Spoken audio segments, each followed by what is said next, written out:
So would you say that the goal of the publication remained the same for the whole time, and do you feel like the goal was accomplished?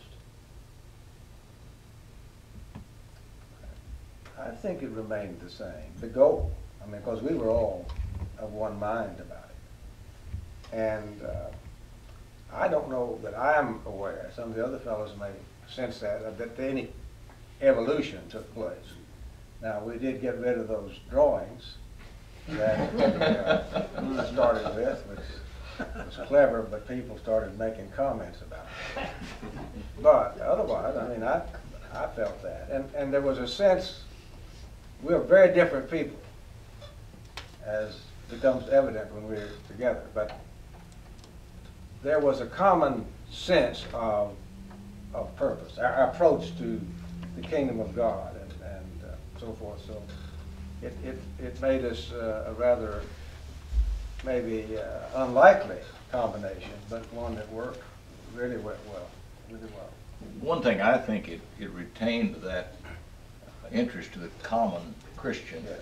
I found a lot of places I went that the preacher didn't take the paper, but members of the congregation did and would mention articles that had been written, and that's fine. That was the original plan, and we were glad it did appeal to those who might not have been preacher types, if I may say it. Did we not get letters from people in out-of-the-way places where churches were tiny and expressed appreciation? And those were the places where it was appreciated most. Sometimes the more isolated congregations where people just didn't have a lot of opportunity to know preachers much, it seemed to have some effect.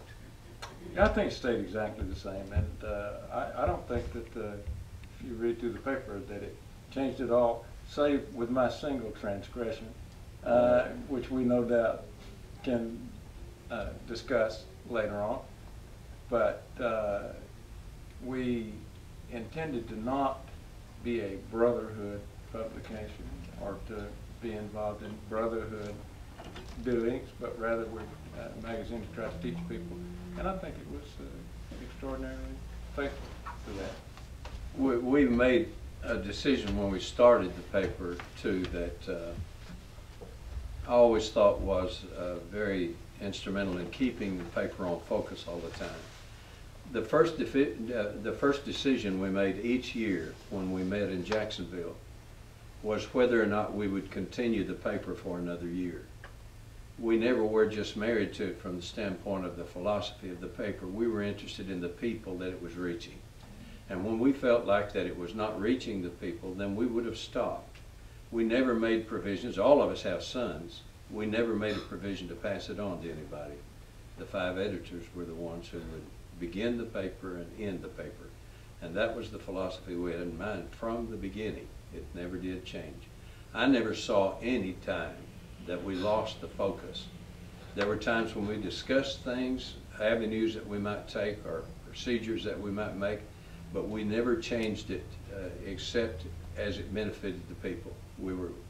It's all about the people is the way we felt about it. Did any of you have any experience beforehand in literary publications? And I know Brother Ed did.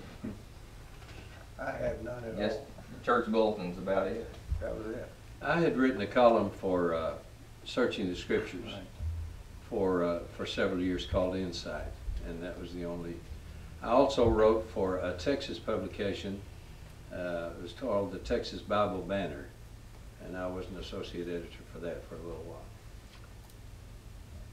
Brother Tamp asked for our church bulletin and republished, with my permission, a lot of the things that were in our bulletin, and then I wrote a good bit for Vanguard, and those would be the main things. I did a paper in England that I mailed out, I think, every month to brethren in that area. But that is the extent of my experience. Brent, you already did a layout for other things. Yes, I published with all boldness a little 12-page paper for some while through the church I was working with, and then later went to a subscription type paper with that. So I'd had some experience with that. Now, for the getting started part, I heard y'all mention that you did a mass mailing of this first one. A lot of people have the issue that David has, where there's that cutout section. I could not find a mint copy, if you would, of the first one that went out. I guess everybody agreed to subscribe after that first sent out, or what's the story behind how that happened?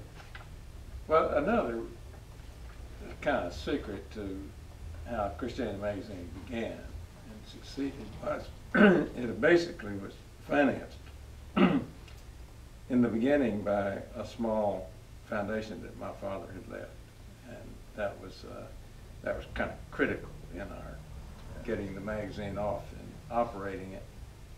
And yes, we mailed out 15,000 copies of the first issue, and began with about 6,500 subscriptions. And so and that's how it began. As those of you that have been associated with papers know, it's very hard to financially survive as a paper under any circumstances. So we never did break even, I think. But So can you tell us a little about the ebb and flow of the subscriptions through the years? you know, my brother-in-law, who's been dead for several years, was really the one who did most of that. I don't have a good sense of that. It probably was largest in its first 5 years. However, it depended slightly on how much we neglected it.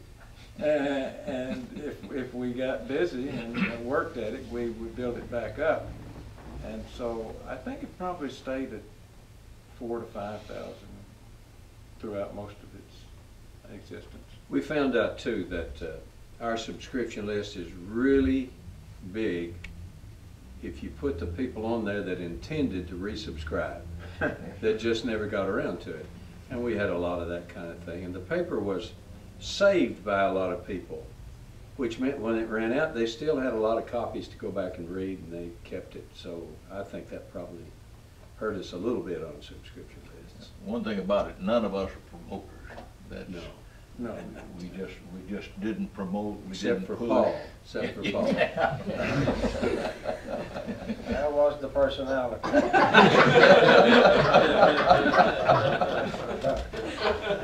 He's the front man. That's why we need the front man.